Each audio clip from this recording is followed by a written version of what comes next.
Hello మామ, నమస్తే మామ. ఈ రోజు అయితే మా ఊర్లో వినాయక నిమజ్జనం జరుగుతుంది మామ. మేము ఇలా విగ్రహం బయటకు తీసామో లేదో అలా పోలీసు వాళ్ళు వచ్చి డీజేకి అయితే పర్మిషన్ లేదంటున్నారు మామ. డీజే లేకుండా ఊరేగింపు చేస్తే ఎలా ఉంటుందో తెలుసా మామ? కూర లేకుండా అన్నం తిన్నట్టే ఉంటుంది, అంటే సప్పగా ఉంటుందని నా ఉద్దేశం. వినాయకుడు కూడా ఫీల్ అవుతాడు మామ డీజే లేకపోతే. సో ఫైనల్ గా మా వాళ్ళు అయితే పోలీసు వాళ్ళని కన్విన్స్ చేసి ఎలాగోలా డీజేకి అయితే పర్మిషన్ తెచ్చారు మామ. ఇంకా తర్వాత ఏమైతుందో మీకు తెలుసు కదా మామ. ఒక్కొక్కడు ప్రభుదేవ లారెన్స్ అయితే అయిపోతాడు. వీళ్ళ ముందు డీ డాన్సర్స్ కూడా పనికిరారు మామ, అంత బాగా డాన్స్ అయితే వేస్తున్నారు. మార్నింగ్ 10 o'clock స్టార్ట్ చేస్తే ఈవినింగ్ 5 o'clock దాకా నాన్ స్టాప్ గా డాన్స్ అయితే వేస్తున్నారు మామ. వీళ్ళ ఎనర్జీకి అసలు హ్యాట్సాప్ చెప్పాలి మామ. ఊరేగింపు అయితే సక్సెస్ఫుల్ గా కంప్లీట్ అయింది, ఏ గొడవ లేకుండా. వినాయకుడిని తీసుకొని మా ఊరి పక్కనే ఉన్న మున్నీర్ దగ్గరికి అయితే వచ్చాం మామ.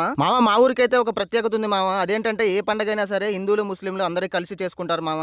ఎలాంటి కుల మత భేదాలు అనేవి ఉండవు మా ఊర్లో. మరి మీ ఊర్లో ఎలా ఉంటుందో ఒకసారి కామెంట్ బాక్స్ లో కామెంట్ అయితే చేయండి. సో ఫైనల్ గా అయితే వినాయక నిమజ్జనం అయితే కంప్లీట్ అయింది మామ. మరి మీ ఊర్లో ఎలా జరిగిందో ఒకసారి మా కామెంట్ బాక్స్ లో కామెంట్ అయితే చేయండి. అలాగే ఇలాంటి మోర్ వీడియోస్ కోసం మన పేజ్ ని అయితే ఇప్పుడే ఫాలో అవ్వండి. వీడియో నచ్చినట్టయితే ఒక లైక్ చేయండి. Thank you for watching.